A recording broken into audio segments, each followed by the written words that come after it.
Jet 930 got an emergency in Delta. Okay, we're going direct on. Oh, he's got an emergency.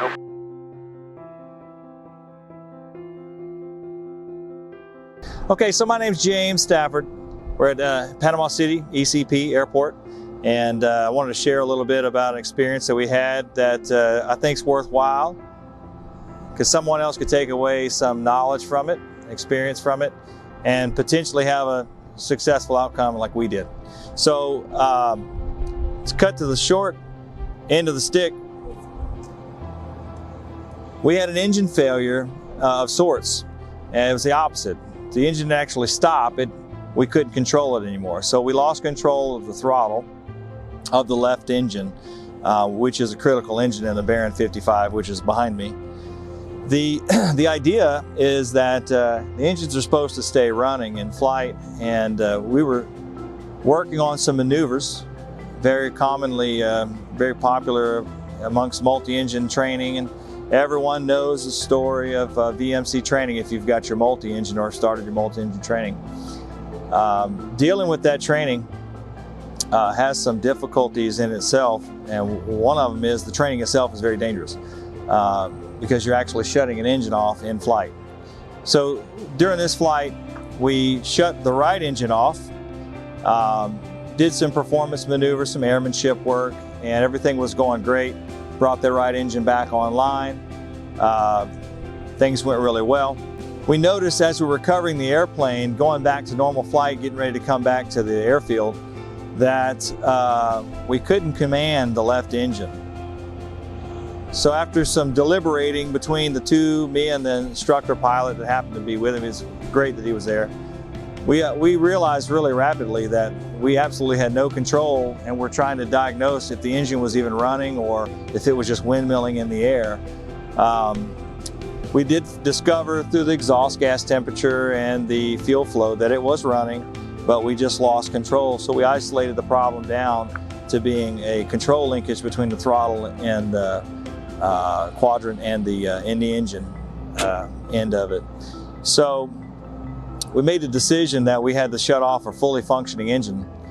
We'd loitered around the air for a while at 5,500 feet over the airfield, in a safe area. We'd actually moved south over the water should we have an incident. We figured that was the best thing to do, to be away from populated areas. So we were out over the bay at 5,500 feet. We had the airfield in sight, and we made the decision that the best course of action was to shut the engine off. And I think the most important thing to do would be to share the part. Was convincing ourselves that we had to shut an operable engine down. And I wanted to express how emotional that was, because it's against the nature of things. It's against the idea that the survival instinct that says it's not the time. You know, don't take away something that's protecting or saving my life right now just yet. And we made a decision. We argued the decision against, some logic, and we found out that that was the best course of action, because we needed to come in to make a safe landing at a controllable airspeed, and getting this bearing to slow down is a task if one engine's wide open. So we made the decision, and then the process starts where we break out the checklist. We've got the checklist out, and we're looking through this checklist. And everything was exponentially more challenging, because you had to convince yourself that that is the right part, the right lever, the right switch, the right button. And so we did it as a team. We're flying the airplane. You do the whole drill. We brought the mixture back, the propeller back, throttles back. We secured the correct engine. We had all that down. We just rehearsed it. And I can't say this enough. Rehearsing made it 1,000 times easier, because we had just been preparing for this. So we brought the engine back. Now the engine's feathered. It's actually feathered as we speak. We haven't done a single mechanical action yet to the airplane, because we ordered the parts, so on and so forth. But this is an after-action review, and I wanted to hit it up as freshly as I possibly could, so the details were not blurry. But we feathered the engine. Now we had to secure this engine. And once you say secure the engine, that means I don't plan to bring this engine back online.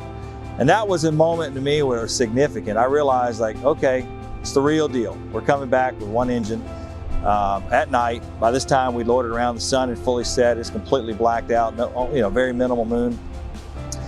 So we're looking around each other, it's like, okay, let's read this checklist. So every item on the checklist became monumentally more important.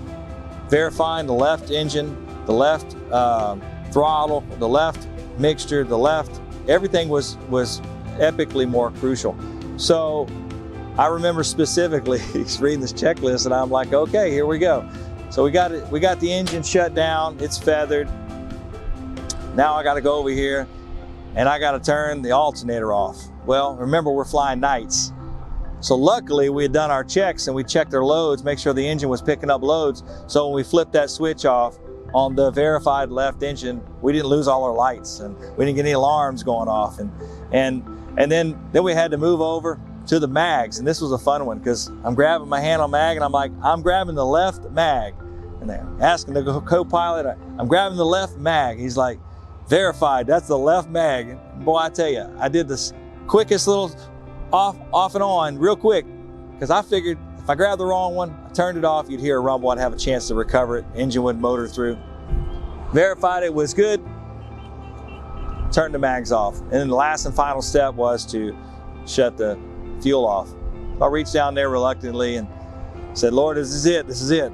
Turned that switch off and nothing changed. So we had a good, fully functioning right side engine, and we did declare an emergency, precautionary, emergency to make sure we had the ability to land without any interruption. 7-4 Echo, new instructions, fly runway heading. Fly runway heading, 7-4 Echo. Okay. 7-4 Echo, contact Tyndall now, 120.82, 2082. Over to 2082, 7-4 Echo. Negative, sir, we got this. We're doing this under our own navigation. Roger that. Are you, would you like the contact tower or do you want to stay on this frequency?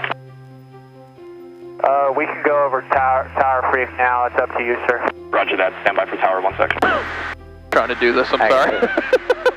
Touch at 9. I'm trying to be useful. Yeah, you're fine. Touch at 9:30. Got an emergency in Delta. Okay, we'll go direct on. Oh, he's got an emergency. Yeah. Well, I would just let him know your runway heading climbing to 3,000. Over 34 Foxtrot, C-type aircraft. I just give him a second. Which type aircraft, sir? It's a B-55. Copy, thank you. November 8274 Echo, Tyndall, approach you up. Yep. 8274 Echo, flying runway heading at 1,200, climbing 3,000. November 8274 Echo, roger that. Ident and maintain 3,000. Yep. Ident, maintain 3,000, runway heading 74 Echo. November 34 Foxtrot, just confirm you did say you're going to spiral down and go to land runway 16, correct? You're still on the south side of the field, just so you know. Roger, sir. We just had some clear space, so we have a clear visual of the airfield, and as soon as we're down to traffic pattern altitude, we'll take a left traffic for 1634 Fox. November 34 Foxtrot, just wanted to clarify. Thank you, sir. And you can contact tower on 118.905, 1 able, and they'll have your closed left traffic for you. And we did. We shot a normal approach, came in, chirp, chirp. Everybody was happy. And that's not even the takeaway. The takeaway is that when you identify the problem, if I were single pilot operating, how I would have to convince myself to basically kill a known entity, I'd have to be willing to challenge the process, and that is building a process that you can trust when stress is up high. Because we were feeling pretty stressed. Luckily, both of us reasonably higher time guys for private guys.